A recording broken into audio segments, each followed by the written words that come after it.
Welcome to the Surgibots Podcast, powered by Cruxx. AI has the promise to bring intraoperative insights to enable better decision making. It is there to enable us. I tell the team that our North Star should be that the first case is the best case for the surgeon. So how do we make sure we train them good enough that we shorten that learning curve? But similarities start when you start thinking about commercialization. The importance of training. How do you ensure you have the right service and repair organization? That's a critical part of customer success. If you are a strategic and you feel that you need to be in this space, I think acquisition is probably the best way to do it.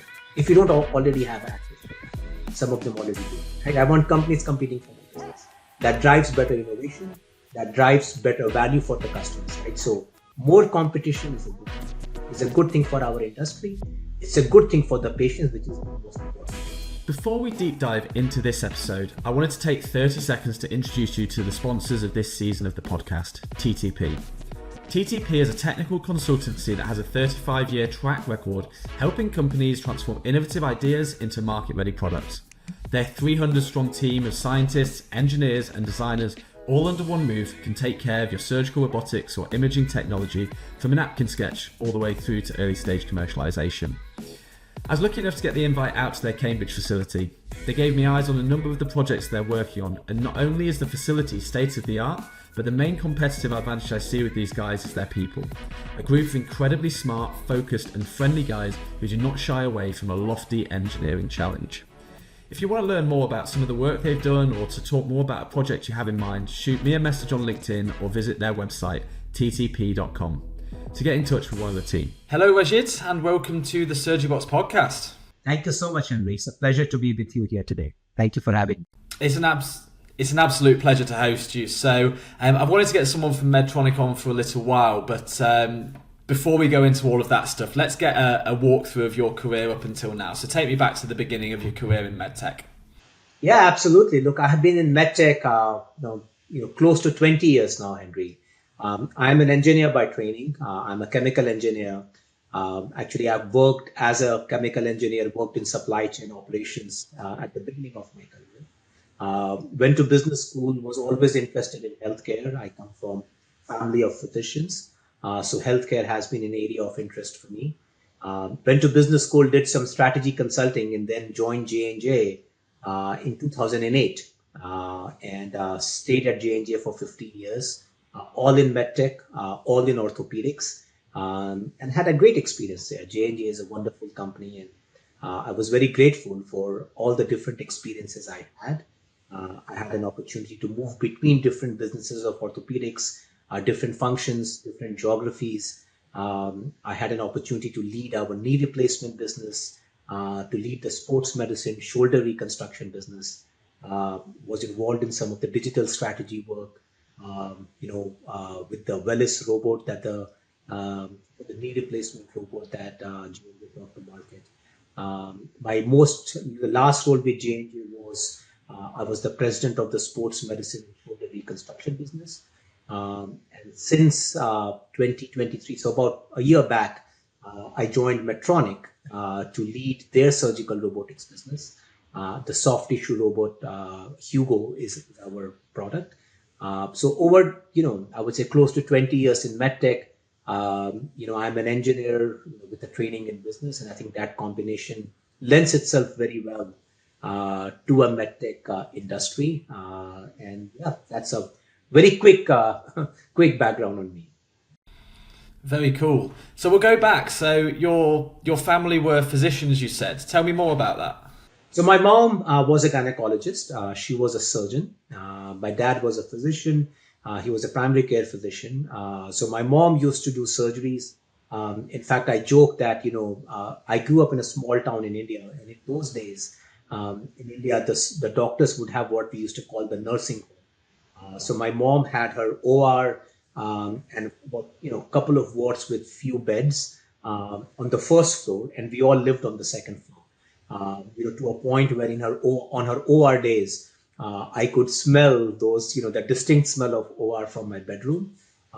So I joke that I literally grew up in a hospital, but I've been exposed to surgery from a very young age, because my mom used to operate. My dad used to help her with, all the surgeries and all that. So a lot of surgery conversations while growing up. My sisters are physicians. They're married to physicians. So do come from a family of doctors. And my mom did all open procedures, Henry. When I first saw Hugo, the first person I thought of was her. I have lost her. My mom is no longer with us. But when I first saw Hugo, I just wish she was here and I would have shown her, how much technology has moved forward and the difference she could have made not only to her and her practice, but to the patients that she served. So yeah, that's a quick background on my family. Well, that's a really cool personal story to really, I guess that explains a little bit about why you were attracted to the healthcare side. But tell me about like when you were in the engineering side and you wanted to move into the healthcare side. Tell me about the journey you went on to kind of get into healthcare and medtech. So healthcare, as I said, has always been an area of interest. Obviously growing up, there was a lot of healthcare influence. For whatever reason, never wanted to become a physician myself, although my siblings are physicians. But healthcare was an area I really wanted to focus on. So after engineering, I actually worked in consumer products for a couple of years. I went to business school. While I was at business school, I was very clear that coming out of business school, I'm going to focus on healthcare. So after my MBA, I worked as a strategy consultant for Boston Consulting Group and focused a lot on healthcare clients. And that gave me exposure to, we served pharma clients, we served payers. So consulting was a great way to get a broader understanding of the healthcare industry. And then I said, I always wanted to, having worked at P&G, which is where I did my first job in manufacturing in consumer products. I was fascinated with business leadership, right? The understanding patient unmet needs, delivering that into a product, and then really driving demand and, the marketing and, all the things that you do as a business leader. So I always that was my desire. I wanted to run businesses. So after consulting, which was a great experience for me to be able to build some of those foundational skills, I was looking for a job where I wanted to be in healthcare. And I thought about, should I do pharma, biotech? I was in the Boston area where pharma, biotech is very active, or medtech. And I spoke with many people and I very quickly realized that as an engineer, medtech is where my expertise would lend itself very well. So that's where I started focusing my job search on. And I was very fortunate to get an opportunity to join Johnson & Johnson. I joined DePuy Synthes, which is J&J's orthopedic division in terms of medtech. And I stayed there for 15 years, had a great career, different sets of experiences, regions, functions, businesses. Very grateful for the experience and learning I had at J&J. And then, have been with Medtronic for just over a year. Okay, awesome. And so I'm going to touch on the J&J experience first as well, and let's go through this chronologically. So do you remember the first time that you came across surgical robotics? Was it through Velis or had you had exposure to robotics before? So I was, in 2016, I got a role to be the global franchise leader for our knee replacement business. So I was leading J&J's knee replacement business. And at that time, we had heard about Mako. At that time, Mako was a robotics company. And then Stryker bought them in 2016. And then Stryker launched Mako in early 2017. And at that time, I was leading the knee replacement business. And we started to see this buzz around robotics. That's when I would say I really started focusing on robotics. Started speaking with a lot of surgeons. And initially, I'll be very honest, right? Initially, when you spoke with them, many of them said, I don't need robotics. I'm good at it. And the outcomes are really good in this. 95% success rate. People do really well. They get back to activity much faster. But then, as they started using robotics, they started seeing the value in it, right? The value of accuracy, the value of precision, the value of bringing more technology, the value of customizing and personalizing care. And more, patients started demanding robotic surgery. So that led to a significant demand and adoption of robotics in orthopedics. And then subsequently, we acquired a company which led to the development and launch of Velis. So that's when I really got interested in robotics. And then actually, Henry, I went back to school. So I went back and did a degree program in technology, because at that time I realized there's so much happening with technology, robotics, AI, machine learning. And I knew this is going to impact not only healthcare, but it's going to impact any industry. And I wanted to go back and get a formal foundational education in technology, because I knew that no matter where I work, no matter which industry, which company I work for, having a good understanding of technology will make me a better leader. So that's how I got interested, and I've really been very, very interested in the potential of technology to improve healthcare. Okay, because you were the business leader in charge of like the Velis market launch, weren't you? No, so I was leading the knee replacement business, and I worked. And then we had a Velis team. So I was obviously involved because the Velis application was for knee replacement, and then I later led our region in Asia, where we did work on launching Velis in multiple markets. So in different roles, I have been actively engaged with the Velis program at J&J. Okay, cool. So let's move on to Medtronic then. So 2 years now you've been with Medtronic as Vice President and General Manager of the Surgical Robotics Project Hugo. So tell me, what was it about this project that made you leave your 15 years at J&J behind and jump to Medtronic? So little over a year, Henry. But look, just an opportunity. Look, I was been orthopedics for 15 years. I think it was a opportunity for me to widen my MedTech experience. Soft tissue robotics is a completely different ball game than an orthopedic robot, right? A lot more complex, different competitive environment, significant complexity. Just to give you a couple of examples, right? The knee replacement robot does one procedure, right? It does primary knee replacement. You can now add uni, you can add revision, but maybe 2 to 3 procedures, right? It's a much simpler robot. The soft tissue robot does over 40 to 50 different procedures. The complexity that you have is significant. There's a significant adoption happening. Competitive landscape is very different. So I think an opportunity to widen my MedTech experience, an opportunity to make a difference. For me, what really attracts me is this a place where I can make a difference? Is this a place where I'll learn?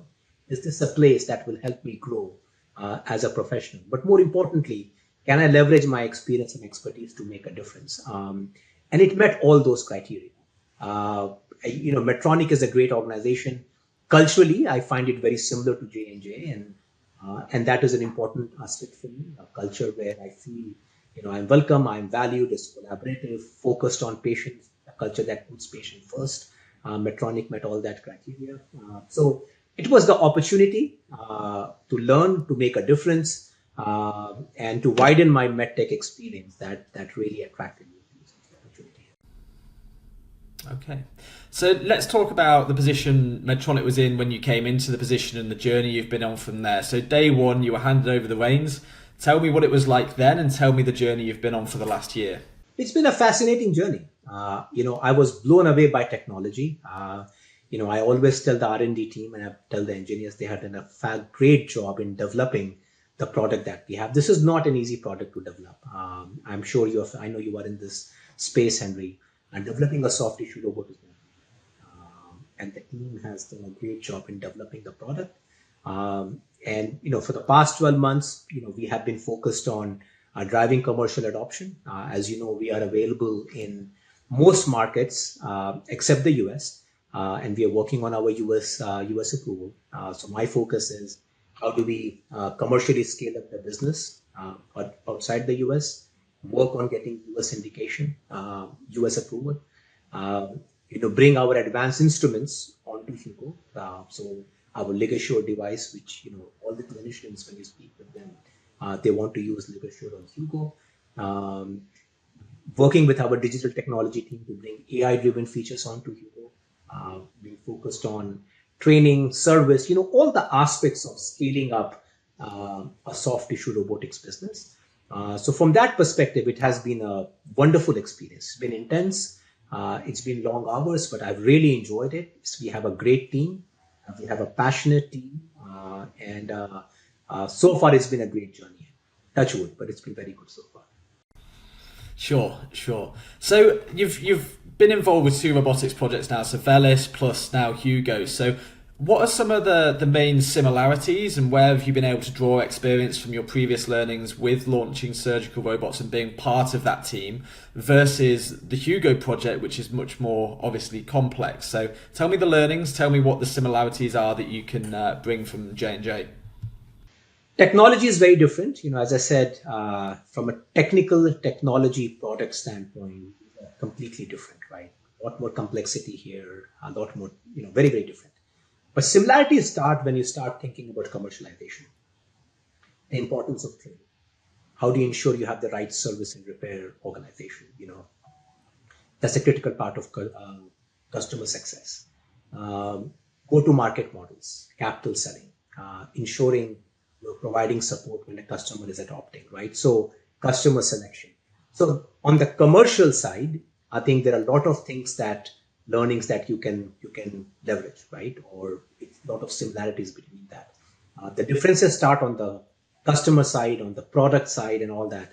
But a lot of go-to-market and commercial things are very similar. So I could definitely use some of my learnings from the commercial standpoint to some of the work that we are doing here with you.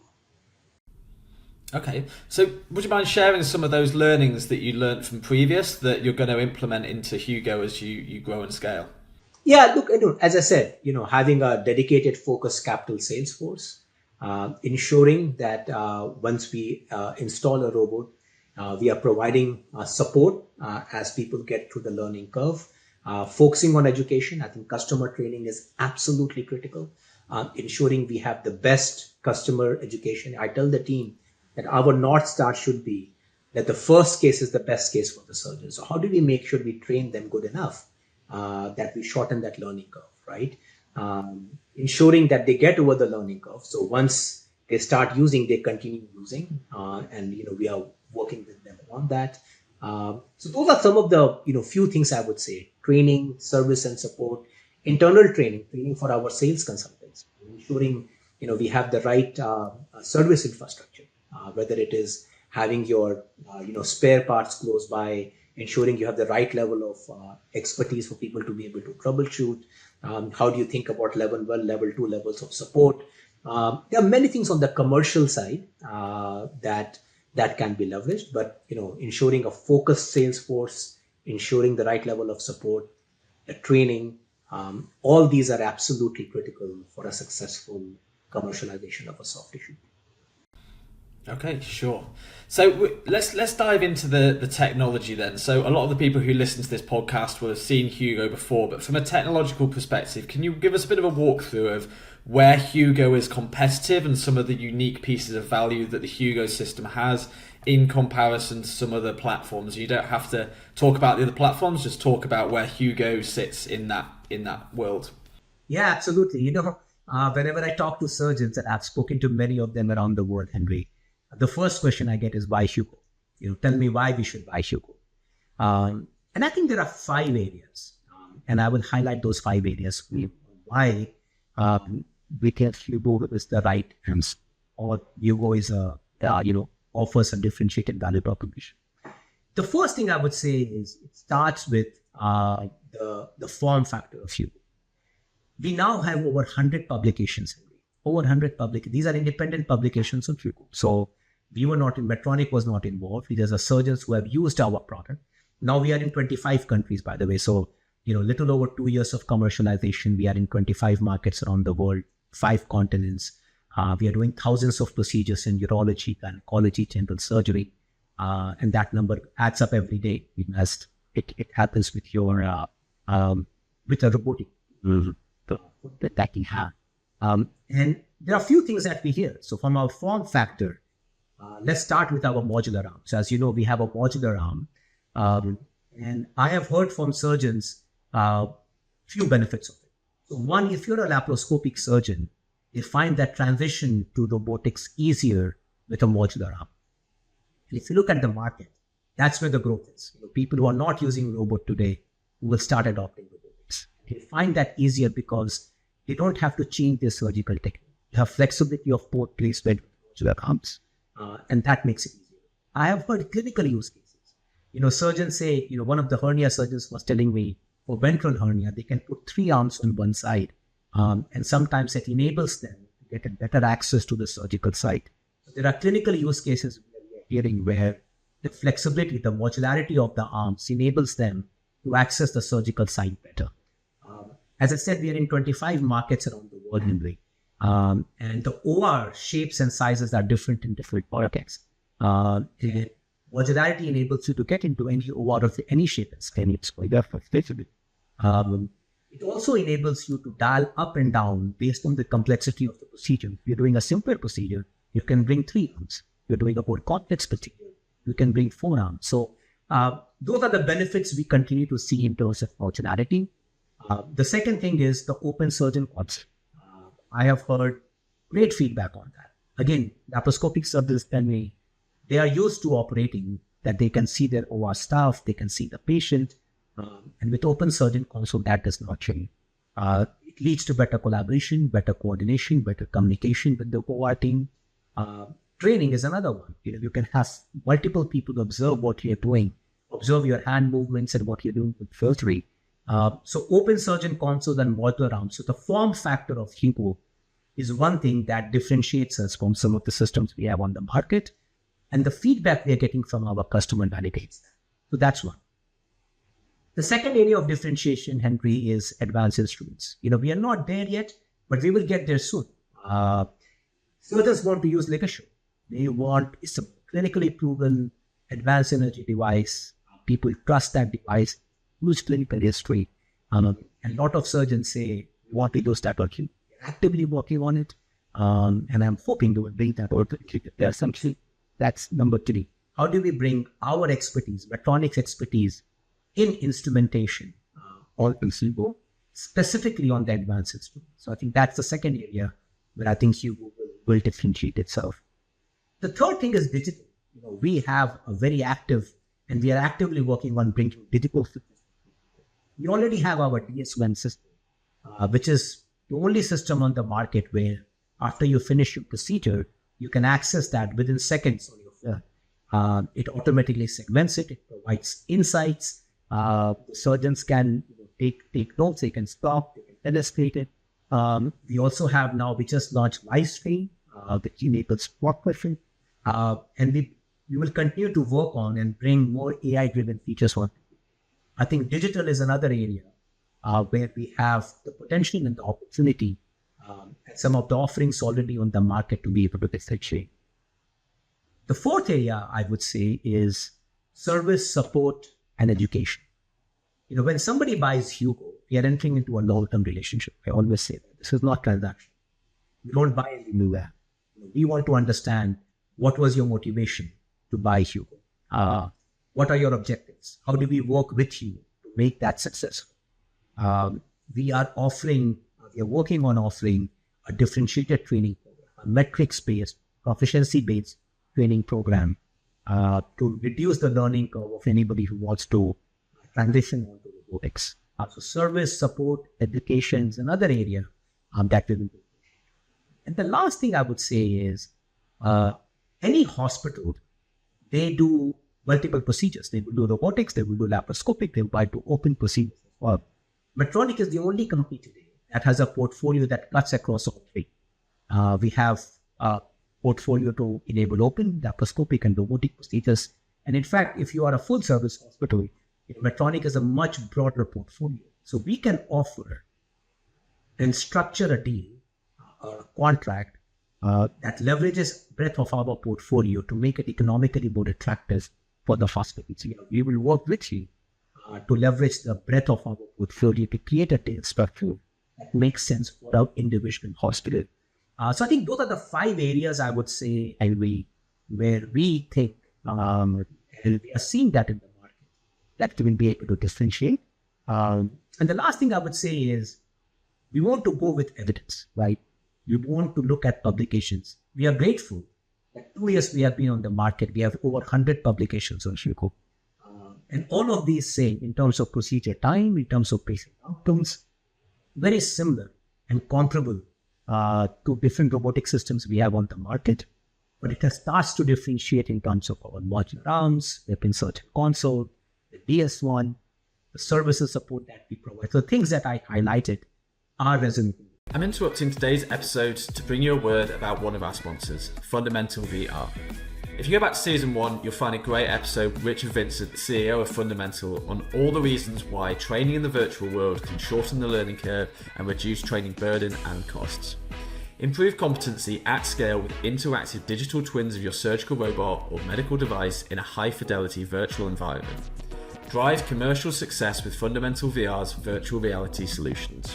And I want to dive into one of those topics specifically. So AI and digital are two very big words that are getting thrown about a lot in the industry, and sometimes it's hard to actually cut through the noise and actually understand from a surgeon's perspective what is that actually going to enable them to do. What are they going to be able to do better because of AI and digital technologies? So could you tell me a little bit more about where this digital and AI realm is heading and what it's going to enable the surgeons to do with the Hugo robot and with their practice?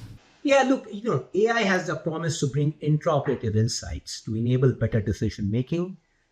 It is there to enable a surgeon. I'll give you a couple of examples. Right? You can use AI to be able to identify anatomic structure. You can use AI to be able to identify critical structures, and you can create some no-fly zone so that you're not hitting a critical structure. Right? I'll give you another example. You can have a tumor inside a solid organ. You can use AI to create a superimposed image so that the surgeon knows what's the best path to go and reset that tumor while preserving most of the solid organ. AI has the potential to bring intraoperative insight. You can have an AI that can identify instruments that are out of field, especially if there are energy instruments. That's a safety thing, right? So intraoperative insights, variety of forms, instrument identification, anatomic structure identification, providing intraoperative insights. I think those are the potential applications and promise of AI. I always say, so think about this, right? You can train somebody to do a procedure, but we all know that there are a lot of things that comes from experience, the wisdom of having been there, done that, right? Think about a pilot, right? You can simulate, train a pilot, but a pilot who has 10 years of experience just knows things, right? AI can close that gap, right? Because you can bring a collective wisdom around with an intraoperative insight. You can look at 10,000 surgeries, see what works, what doesn't work. So AI has a significant potential and an area of active interest. Okay, and what might be some of the timelines on implementation of these AIs? And I know that with the FDA, they are actually, by the sounds of it, being quite pro AI, and they're being very helpful to companies trying to implement it. But actual use cases in surgery are not enormous. It's not widespread yet. So how far do you think we are away from those kinds of insights actually being implemented into surgery on a wide scale? Yeah, look, without giving you a specific time, it's not that far. Technology exists. Technology exists. We are not that far. I mean, we are already seeing AI being in surgery in one way or the other. You have preoperative planning that uses AI. Uses AI to create a 3D model. Uses AI to figure out the most optimal way of what the surgical plan should be. You have started to see some of the intraoperative AI as well. So this is something that is not pie in the sky long term. This is happening today, and you will see a significant proliferation of AI-enabled features in surgeries around the world in the next couple of years. Okay, cool. And I'd just like to get different people's perspectives on that. So thank you for sharing. So this year, well, not this year necessarily, but Hugo is coming to the US at some point there's no time scale specifically, but how are you guys laying the foundations for a successful market launch in the US? Look, US is one of the largest market. Based on our experience outside the US, we feel very confident in our value proposition. We are actively working on the US market access, working on our launch plans, and we have been engaging with our customers, in the right way, in a very compliant way.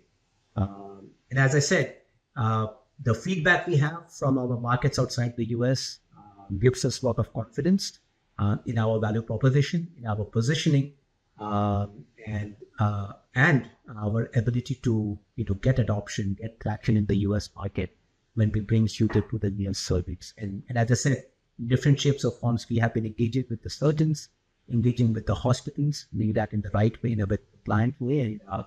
That has been encouraging. Okay. Yeah. So how is your market end? And as you know, we have announced Go on. our lead indication will be urology, followed by hernia and gynecology. And I think we have publicly announced that, that's our cadence of indication as we come to the US market. Okay. So have you learned any lessons launching into these global geographies that will help form your strategy with entry to the US? And I guess, if so, what have been those lessons that you've learned along the way? I think, more than the lessons, right? I think you understand it reinforces certain things, right? Getting the right surgeon, getting the surgeon commitment, ensuring everybody goes through the training, ensuring that people get over the learning curve in the right time period, right? I think those are the critical, ensuring that we are providing the right level of support. We have the right people, especially when the program is getting started, right level of support, right? I think those are some of the learnings that we have. And, we are, I think, having been through the experience of that, those are things we can bring back. So, we are, as I said, the feedback has been encouraging. It gives us a lot more confidence that we would be able to drive adoption when we bring this market. Okay, cool. So it's no real secret that some of the big companies find it hard to innovate, and bringing these digital technologies to market, it's sometimes a struggle. So I guess how has Medtronic balanced the innovation with Hugo with the size and mass of an organization like Medtronic? I think size and organization can be a strength, right? Developing a soft tissue robot is not easy. It is not easy, as I'm sure you know that, right? And I'm fascinated and really admire companies that have done that successfully, especially the smaller ones, right? It takes investment, and big investment. These are not small investment. It takes expertise, takes experience. The benefit we get from a big company is that we can tap into expertise across the organization. Think about instruments. We are the market leaders in surgical instruments for years. We have people who are experts in that area. We can tap into it. So that's the benefit we get, the digitalization. We are not the only robotics offering Medtronic has. We have other robotic offerings, right? We have people who are experts in that. We can tap into them. We talk about digital technologies. We are not the only specialty that is looking at AI, multiple specialties. Again, with Medtronic, you can leverage the resources, right? So I think the big organization sometimes can be a challenge. But in many ways, I think for a product like soft tissue robot, you need significant investment. You need a lot of resources. And these expertise are not single. Think about, I've been involved in orthopedics all my life. You're developing a knee implant. You need people who are mechanical engineers and people who can, do the testing and all that. Think about a soft tissue robot. You need electrical engineers, mechanical engineers, software engineers, controls engineers, system engineers. You need people who are instrument experts. The expertise that you need is diverse, significant, right? So being part of a big organization, you can tap into resources that can help you, right? So I feel for a product like a soft tissue robot, the development, a big organization, if you do it right, can actually be an advantage. And some of that I have seen. My 1 year at Medtronic. I saw that at J&J as well. I mean, J&J is an equally good company, very similar in terms of resources and experience and expertise. And I saw that at J&J as well. So I feel like big company, if you do it right, can be an advantage in terms of developing and bringing a soft tissue product to market. For sure. So, I think that I wasn't necessarily saying that the business didn't have an advantage because of its size. And I think there's a big number of benefits to being in a big organization, like the market present, like the commercial structure, and all the points that you've mentioned as well. But it still needs to move fast. So how do you make sure that a soft tissue surgical robot is innovating at the right pace, like when there is such complexity in the organization? So how do you balance that need to go fast with complexity and size and bringing together a lot of resources and power? Yeah, it's a good question, right? I mean, look, we compete in an environment, we are competing with technology companies that the cycle time of innovation is much faster, right? So we have to balance two things. With Medtronic, we have high levels of quality, compliance, safety, which we should. That is something we will never compromise on. And if to get to that threshold takes a little bit longer, be it, right? But ensuring that we are also challenging assumptions, asking questions. Soft tissue robotics is a very different business than traditional businesses that we have been. And I saw that at J&J as well. I'm seeing that in Medtronic as well. So we need to question, we need to challenge assumptions. Do we really have to do it this way, right? Just because we have done like this for the past 10 years, that does not mean that's the right way to move forward. So asking questions, challenging assumptions, but ensuring that we are meeting the threshold that we set for ourselves, as Medtronic, right? So it's a great question. It's something that is extremely important, that we don't let the size get in the way of innovating faster. And the right way to do this is to ask questions, challenge assumptions, and get people who bring different perspectives. When we hire people, I look for people who have the learning agility. I look for people who are willing to challenge assumptions, who bring fresh perspective, right? And I think having people with some diverse set of experience helps, because then you have people who can challenge, bring their experience to help us move forward, right? Okay, brilliant. Thank you. So there's 2024 is, from what I see, is going to be an absolutely pivotal year in terms of commercialization of soft tissue robots. There is a number of smaller scale-ups who are chasing soft tissue multi-port robotics, as well as things like the DV5 launching. There is a big number of soft tissue commercial teams that are being built and loads of clearances coming from all over the place. So how do you guys feel about the increasing competition? Do you think this is a good thing, where surgeons are going to have more options and the whole industry is going to come up together? Or do you think it's going to create a lot of noise and it's going to be hard to be seen above some of that noise sometimes? It's a great thing. It's a great thing. I'm a patient first, right? We all are patients. We might need some of these technologies. It could be my future, my family's future, right?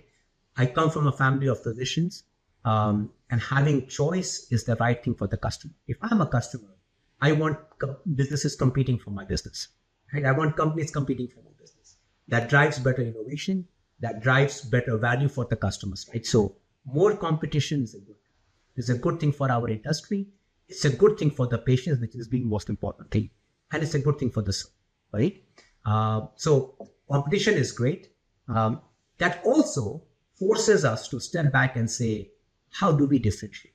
What do we bring to table that is going to be different than all other competitors coming in? So I think I like competition.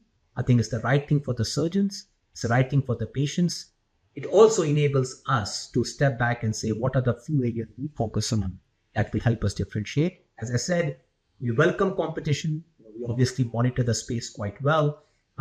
We feel very confident in the value proposition that we have. We feel very confident in the offering that we are bringing to Philippines. We are seeing some of that in the markets we are available today. So as I said, we welcome competition. It's a good thing for the industry, which is the most important thing. But at the same time, we feel confident of what we have to offer here as well. Okay, sure. And I think linking into that, so this week the news of Census's merger with Karl Storz has come about as well. The finalisation of it, not the original letter of intent, which happened a number of weeks ago. But do you think news like that and the number of commercial clearances that are coming Is this going to trigger some more M&A in this market? Do you see the market hotting up in M&A action, in funding? Where do you think it's going to go from today? Yeah, absolutely. I mean, that happens with any industry. So think about the robotics industry, Henry. There's a significant number of high percentage of surgeries that could be robotic that are not being robotic. There's a huge growth, right? And you take any industry, if you study industries and not just robotics, any industry, when there's huge growth, you will see multiple players coming in because there's an opportunity to differentiate.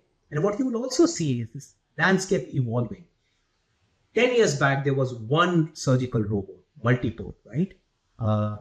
10 years from now, it won't just be one. They will have multiple. You will have endoluminal, you will have support, you will have different forms of robot, right? So you will see some of the industry evolving. But I think more and more what will happen is more companies come in, things start to mature, and then you start to see consolidation. So will there be more M&A? Absolutely. And look, from a strategic perspective, you have to scenario plan for that. We anticipated that we will have other strategics coming in and buying some of these smaller players. And you have to anticipate that. I can guarantee in the next 3 to 5 years, you will have, some of the other strategics who don't have a robotic play will get into soft tissue by buying some of these companies, right? It is not easy to develop and commercialize a soft tissue robot. I think Ascensus now being part of Stodes, they will have the resources to be able to do that. So we will see more of similar transactions. Okay? Do I anticipate more M&A? Absolutely. Will the industry expand and consolidate? 100%. That's the natural evolution of any industry that is a significant growth. Many people come in, bring different angles of innovation, and then what you start to see is industry consolidating. Then you will have few players. That is how every industry matures. We are not that different. And you will see that play out over the next few years. For sure. So I think my question was more around how quickly you think this is going to happen. So do you think that this Ascensus piece of news is going to be the trigger for some more very quick M&A, people rushing to get into the industry because they've seen a bigger player now go after the acquisition? Or do you think it's going to be quite a while and some of these bigger organizations are going to be more risk averse to getting into robotics?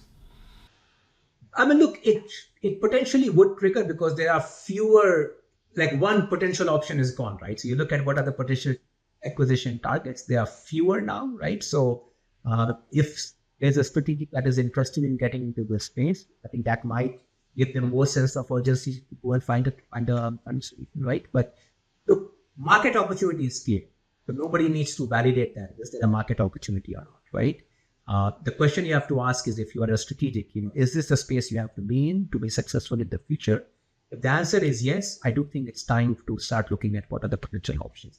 Because developing one, if you don't have an active program, developing one will take a long time, right? So if you are a strategic and you feel that you need to be in this space, I think acquisition is probably the best way to get it, for sure. If you don't already have an active program, some of them already do, as we. Yeah. Okay, brilliant. So what do you think about some of the changing centres of care? So moving from the hospital setting into the ASCs and the outpatient setting. And how does Medtronic fit into this? And you can talk about it from a number of different perspectives. Just go where you want to with this one.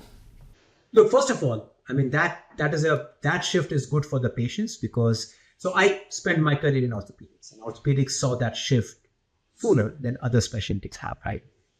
As I said, I used to do the knee replacement business. Patients will back the same day. They get to mobility faster. It's clinically better. They get outcomes. It's economically better. That's it's more cost effective, right? Because it's lower, equity site of care. The overhead burden is lower. So better clinically, better economically. That's the value proposition. Perfect. And better care at a lower cost. Yes, right? So you will see that transition happening. I think it's the right thing to do. From a Medtronic perspective, we help and enable as this transition happens. I think that we are excited because I think portability that we have, the portable, the modular structure that we have, the Chico, lends itself very well to an outpatient in an ASC setting. You can move, which means you can turn over your OR faster. So I think, from our perspective, it's the trend that has happened. I think the trend is here to stay. It's not more advanced in orthopedics. It will happen in other specialties, not for all procedures, but the procedures where it makes sense. And our role as an industry is to enable, through our services and products, this move that is better for the patients from a clinical standpoint. Okay, understood. And what do you think it is that's really driving this transition to the ASC and the outpatient setting? Better clinical outcomes, lower cost. And that's the valued equation of healthcare, Henry. Outcomes over cost at a very high level, right? So anything that improves outcomes and reduces cost has a strong value proposition. And ASCs clearly do. Because patients get back to mobility faster, they get home, you are less prone to infection staying at a hospital, lower cost because you're staying fewer days in the hospital, you get better outcomes at a lower cost, and that's a pretty compelling value proposition for an ASC or an outpatient. When I say ASC, I mean outpatient setting, right? They could be part of a hospital as well. They don't have to be a freestanding ASC. Okay. And with this transition, is there any major changes in the business model when you're accessing an ASC versus a hospital? Is there a change in the business model? I mean, look, the expectations are different for an ASC. ASCs are focused on efficiency. They're a lot more price sensitive. Their capabilities could be different. Some of them have standardization, they don't have standardization, right? So the site of care has implications in terms of products we offer, services we provide, potentially business model as well. But yeah, I think, you have to understand what are the needs of site of care, and then how do we make sure that through our offering, which is both products and services, we are able to meet some of those needs. Okay, cool. So I guess the question that I really want to leave us on is, in your mind, Rajit, so what do you think is the future of the operating room? So tell me from a technological perspective what we can expect to see in the next 5 to 10 years, and also in the hospital setting. It's a great question, Henry. In fact, a couple of weeks back at Device Talks in Boston, I talked about the future of surgery.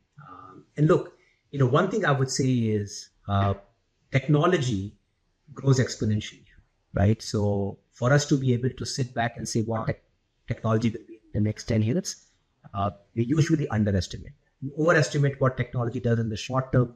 We underestimate what it will do in the long term. But I highlighted 3 drivers, which I think is going to shape the future of surgery. First driver was around automation. And when we think about automation, we all think about robotics. Robotics is one of the most prominent manifestations of automation. But we will see automation in different shapes and sizes coming to cohorts, right? I used to be in orthopedics. People use mallet in surgery. You can automate that. So automation to enable better accuracy and precision is going to happen. And you will see automation in different shapes. That's one. Second is about intelligence, around artificial intelligence. We talked about it earlier in the podcast. You will see more AI-driven features, intraoperative insights, anatomic structure identification, things that surgeons enables better decision making. I think we say, but it's like a GPS, right? Real-time decision making, enabling you to get to where you want to go in the most optimal way. Surgical planning is another one, I think, where you will see AI applications, being able to plan your surgery the right way, to execute more and more. AI is going to come. The third lever is going to be around connectivity. And when I say connectivity, I think there are 2 dimensions to connectivity, Henry. One is pre-op to post-op. As we know, the outcome of what happens in a surgery is not just about what happens in what is a big factor, but pre-operatively, planning, post-operatively, right? So being able to connect the data pre to post is going to be important, and to provide insights to the caregiver, to the surgeon, and to the patients along the way. The second level of connectivity is on how to connect an OR to any OR and anyone around the way. We will just launch a product called Livestream, where you can connect any OR with anybody around the world. They can telestrate, they can proctor, you can learn, you can have multiple residents observing, and taking that step further. I think there's already conversations around remote surgery, and it's likely I think that would be that will happen in the future as well. So, and all of this, Henry, does not take the surgeon away.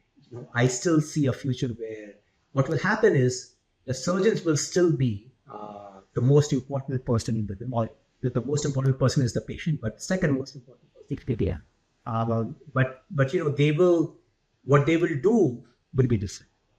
The activities that they will do will be different than what they're doing today, which is very similar to any technology adoption.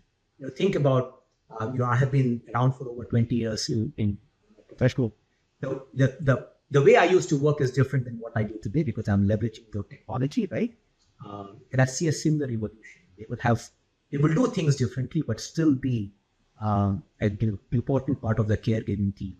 But you will see automation, AI, connectivity really shaping the future of voice. Love that. I think that's a great opportunity to close on. So is there any final comments before we finish the recording here? No, Henry, thank you. I really appreciate the opportunity. I enjoyed this conversation.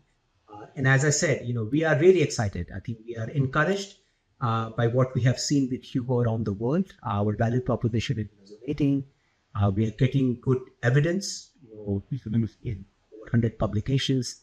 And we are working on getting access to the US market, bringing advanced instruments onto Hugo, bringing AI-driven features, different human services, and we are looking forward to, and we welcome the competition in this space. I think it's the right thing for the patient. So excited about this space, and I feel I'm very grateful and very privileged to be working in this. So thank you so much, Rajit. It's been a pleasure spending some time with you.